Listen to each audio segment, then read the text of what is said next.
नमस्कार. आपण पाहताय आणि ऐकताय आपल्यांना हे यूट्यूब चॅनल. मी गणेश तुकाराम शिंदे आपण सर्वांचं आपल्यांना या यूट्यूब चॅनलवर स्वागत करत आहे. संपूर्ण महाराष्ट्रात शेतकरी वर्गाला मान्सूनच्या पावसाची फारच नितांत गरज आहे, परंतु मान्सून महाराष्ट्रात दाखल होऊन पण पाऊस येत नाही.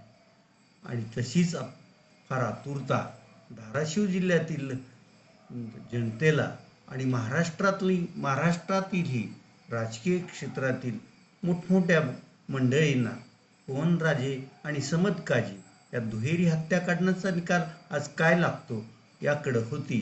परंतु मान्सूनच्या ढगांनी जसं चकवा दिला आहे, आज न्यायालयात पण तसाच चकवा बसला आणि आज जो निकाल लागणार होता त्यासाठी आता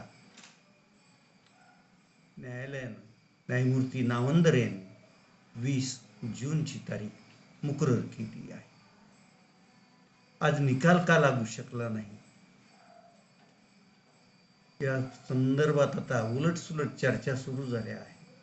तसं पाहिलं तर एखाद्या गुन्ह्यात जे गुन्हेगार म्हणून कोर्टात हजर केले जातात,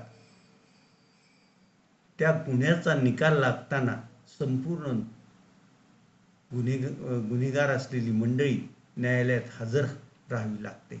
आज 9 आरोपींपैकी 8च आरोपी न्यायालयात हजर होते आणि 9वा आरोपी हा की जो बिहारच्या जेलमध्ये आहे, तिथून त्याचं व्हिशिवन प्रेझेंटेशन कोर्टात करण्यात आलं.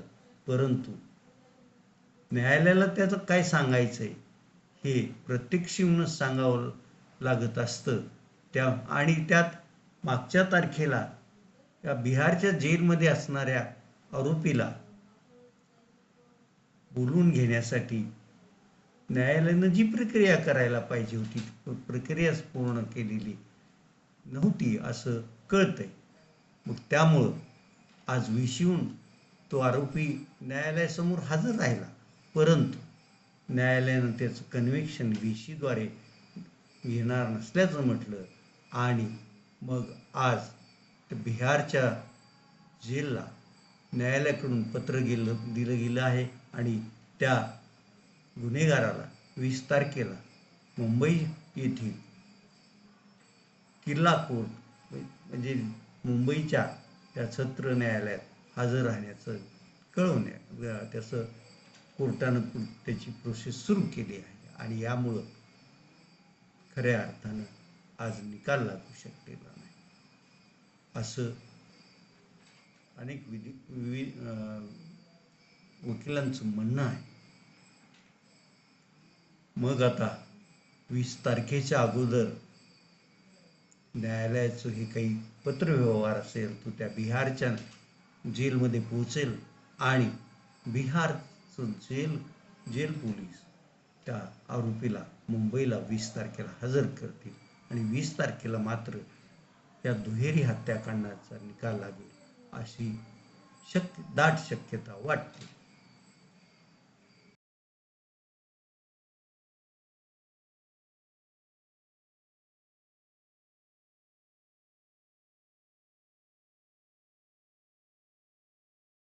आज निकाल लागेल म्हणून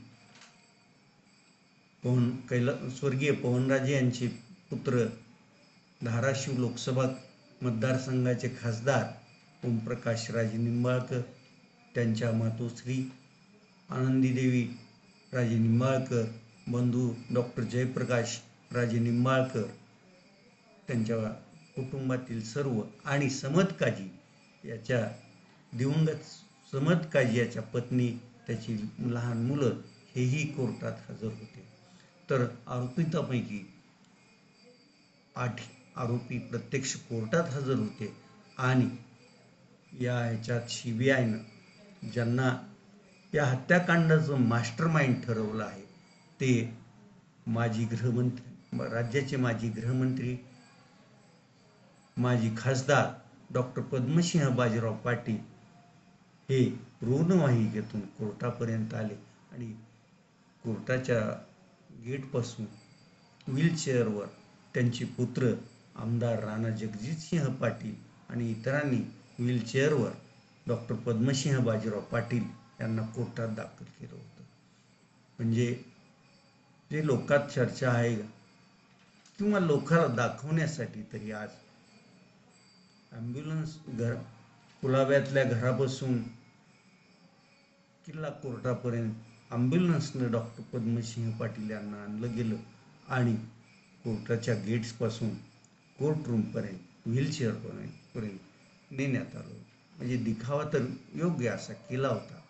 माझ्यामुळं त्या कोर्टाच्या सुनावणीत किंवा निकालात विलंब होत नाही असं दाखवून देण्याचा डॉक्टर पद्मसिंह बाजीराव पाटील यांचा नव्हे तर त्यांच्या कुटुंबात आज जी राजकारणात पुढं आलेली मंडळी आहे त्यांनी मात्र हा प्रयत्न निश्चित केलेला आहे. आता ॲडव्होकेट भूषण महाडिक यांनी डॉक्टर पद्मसिंह बाजीराव पाटील यांचा या प्रकरणात जो जबाब लेखी नोंदवलेला आहे तो 1250 पानाचा आहे. या खटल्यात जवळपास 200च्या आसपास साक्षीदार तपासण्यात आले आहेत. कोर्टात ॲडव्होकेट भूषण महाडिक डॉक्टर पद्मसिंह बाजीराव पाटील यांची बाजू मांडतायत. इतरांचे पण वकील आहेत, तेही त्यांची बाजू मांडतायत. तर श्रीमती आनंदी देवी पवनराजे उर्फ गोपालसिंहराजे निंबाळकर यांच्या वतीनं खेड येथील ज्येष्ठ विधिज्ञ ॲडव्होकेट गवाड आणि वडगाव सिद्धेश्वर येथील मूळ रहिवासी आणि उस्मानाबाद न्यायालयात वकिली करणारे ॲडव्होकेट रमेश मुंडे हे बाजू मांडताय आहेत. आजही ती दोघं तिथं मुंबईत न्यायालयात उपस्थित होते. न्यायालयानं ज्यावेळेस ते काहीतरी तांत्रिक याच्यामुळं आज निकाल देऊ शकत नाहीत असं स्पष्ट केलं आणि पुढची तारीख 20 जून असेल असं जाहीर केलं. त्यानंतर ही वकील मंडळी आणि त्यांच्यासोबत खास निकाल ऐकण्यासाठी धाराशिवमधून मुंबईत गेलेली मंडळी आता परतीच्या मार्गावर असून आता सध्या ते पुणे जिल्ह्यातील थंड हवेचं ठिकाण असलेल्या लोणावळ्याच्या घाटात आहे. आता 20 तारखेला परत सर्व आरोपींना किल्ला कोर्टात हजर करण्यात येईल आणि नंतर न्यायमूर्ती नावंदर, पवनराजे आणि समत काजी या दोघांच्या दुहेरी हत्येच्या हत्याकांडाचा निकाल जाहीर करतील. त्यावेळी दिवशी काय निकाल लागतो काय नाही हे आपण आजच्या सारखंच दिवसभर त्याकडे लक्ष देऊन राहू एवढं मात्र नक्की.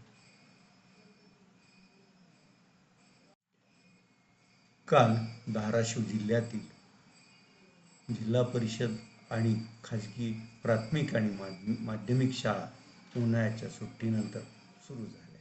काल नवीन आलेल्या विद्यार्थ्यांना कुठं गुलाब पुष्प, कुठं बैलगाडीतून त्यांची मिरवणूक काढत त्यांना शाळेपर्यंत आणण्यात आलं होतं. या मुलांना शिक्षक वर्गात जाताना गुलाबाचं फूल किंवा इतर फूल देत होते. त्याचबरोबर या सर्व नवोदित विद्यार्थ्यांना मिठाई वाटप करून त्यांना शिक्षणाची गोडी वाटावी, दररोज शाळेत त्यांनी यावं यासाठी विशेष असे प्रयत्न पण ही शिक्षक मंडळी करत होती. आता काल बऱ्याच शाळांमधून 5वी ते 8वीच्या वर्गातील विद्यार्थ्यांसाठी मोफत शासनातर्फे आलेली मोफत पुस्तकं पण वाटप करण्यात आली.